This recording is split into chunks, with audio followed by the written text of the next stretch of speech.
Hello everybody and welcome back to Dr. Ghost Games. Today we are going to be back on World of Warships Legends, this time in the Rochester. Now, you probably are coming into this video expecting an AP only game here, right? We're going to do a challenge and I'm going to deliver. We are going to use nothing but AP this whole entire game, okay?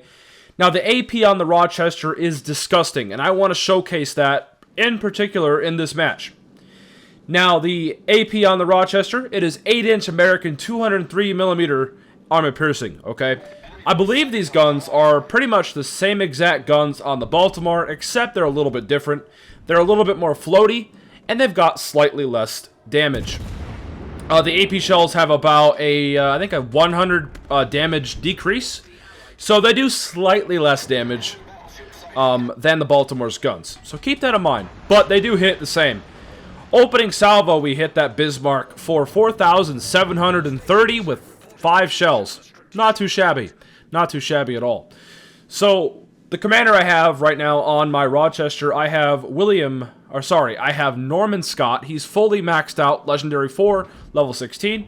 I've got Beyond Range, I've got Igniter, I've got Punch Through, Fixated, and Refill Station, okay? For the inspirations, I have nothing but reload inspirations. Keep in mind, my inspirations aren't even AP inspirations, believe it or not. So, the only thing I'm getting benefit from with the AP is really that punch-through ability. That's about it. Now, the one thing to keep in mind with the Rochester is the guns are very accurate. You guys will see plenty of that in the gameplay. These guns are just disgusting, man. There's nothing else to say. I've been playing quite a bit of Rochester since I actually picked it up. And every game I've played in it, the guns have never let me down. The guns are absolutely phenomenal, mainly because they're basically Baltimore guns. They're fantastic. They're a little worse. You don't really notice it, to be honest. It feels honestly like they're better. They feel more accurate. Like, look at that accuracy. Look at that. Bow tanking Bismarck, I pen him for 2K. Is that not dirty or what? But yeah, we're literally only using AP this whole game. AP the whole entire match, ladies and gentlemen. And I do like kind of doing these challenges because, well, it's a challenge, you know? It's a challenge. Obviously, if I was playing this regularly, I would have loaded high explosive there on that Bismarck and burnt him down, right? Because he was bow in and angling. However, no, we're doing a challenge today, and we're just going to only use AP. And I challenge some of you guys to put this to the test. Take out your Baltimore, or take out your Rochester, or whatever, you know, ship you got. Your battleship, your cruisers, your destroyers, and try something like that. AP only. HE only. Torpedoes only. No torpedoes allowed. Just guns, you know? Try some challenges. Challenge yourself. And you'd be surprised. It can be actually quite fun. And you can maybe even be surprised on how well your ship might perform doing something that you usually aren't comfortable with. But yeah. Rochester American armor piercing, man, these 203mm 8-inch guns are disgusting, and there's nothing else to say. The Rochester can do just fine AP only. The guns are that good that I find it that literally you could just use AP the whole entire game like we're going to do in this one and do pretty damn decent. Keep in mind, when I thought of this challenge, I was like, yeah, let's just do it. And this is the very first game I played while trying to attempt this challenge. And we pull off something pretty awesome. Now, the map we are on is Tears of the Desert, and we are in an Epicenter mode, which I'm not a big fan of Epicenter to begin with. I think Epicenter and Capture the Base are both equally the shittiest game modes in the game. I think they need to be really either removed completely or toned down to a minimum. I think those game modes suck. Capture the Base, I just don't like it, mainly because you get people that YOLO straight up the middle and try to stealth cap or whatever. It's a really cheap way of winning the game. My favorite mode, obviously, is Domination.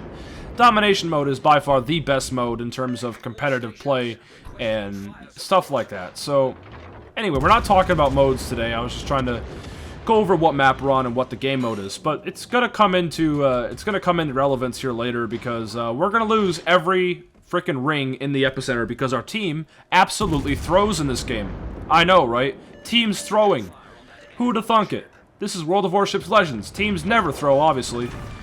Now, that's our first kill of the game. We're up to like 100-something main battery hits, 72,000 damage with just AP, and we take out that Awami. That Awami was definitely not having a good time, and we showed him what the Americans are all about with their 203 8-inch American armor piercing. You gotta love it, man. These heavy armor piercing shells, oh, super heavy armor piercing shells at that. They're nasty.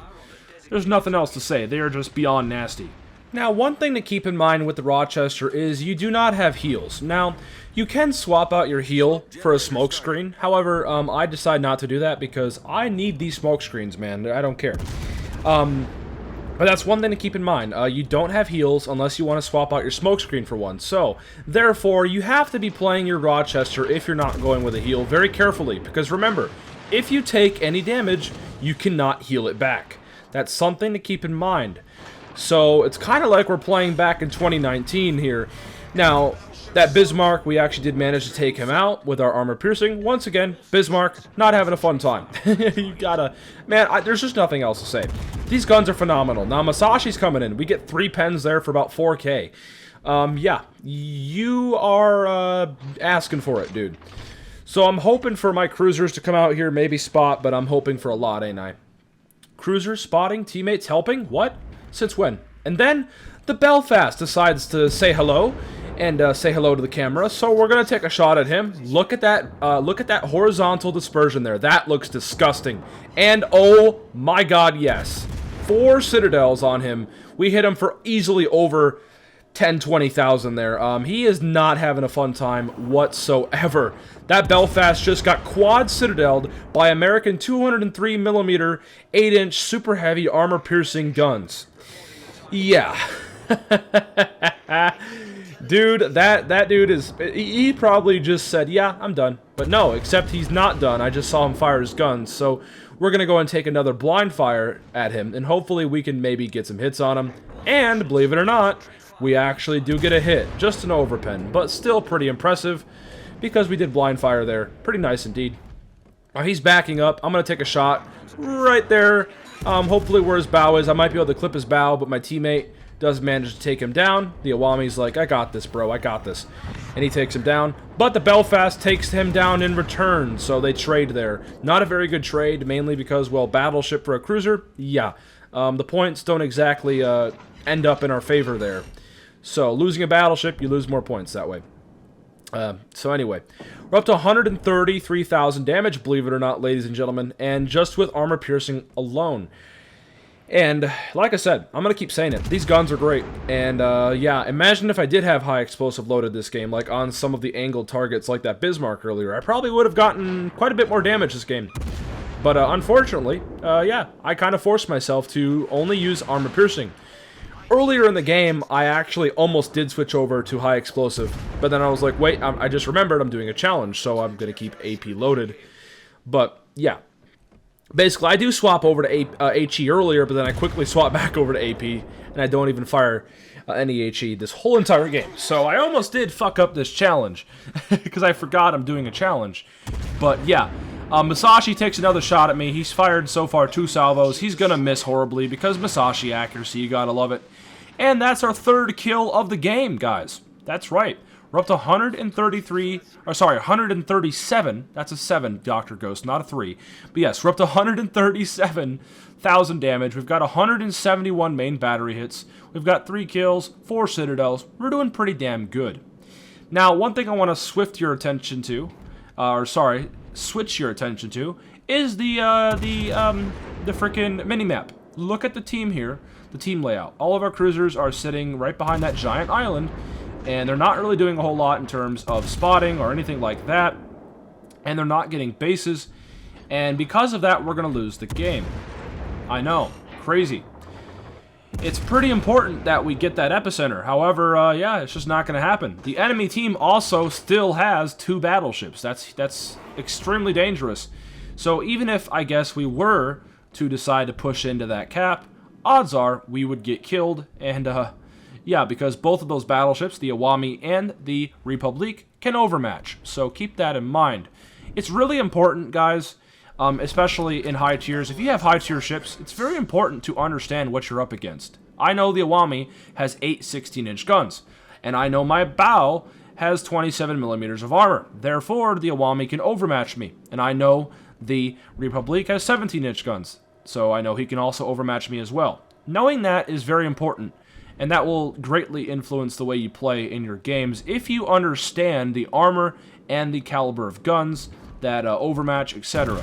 It's pretty damn important. Now, the Amalfi does come out of his smokescreen. We take a full AP salvo. This should be juicy, and of course not.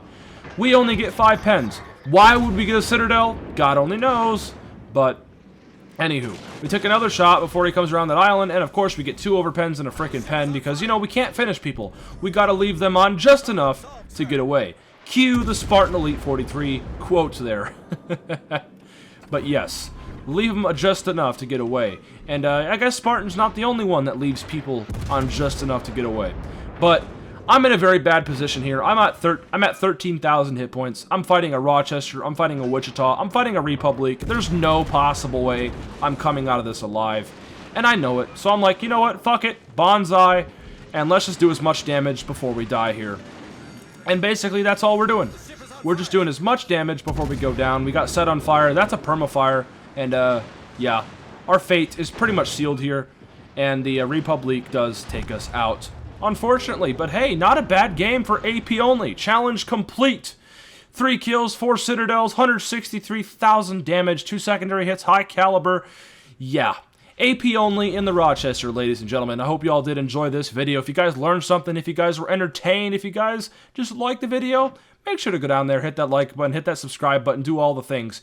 And yeah, I don't know how hard we need to carry, but we were top of the leaderboard, playing solo, not to mention, and we just could not carry hard enough, unfortunately. But nonetheless, everybody, I hope you all have a great rest of your weeks, and may the 4th be with you always. And yeah, anyways, guys, peace out.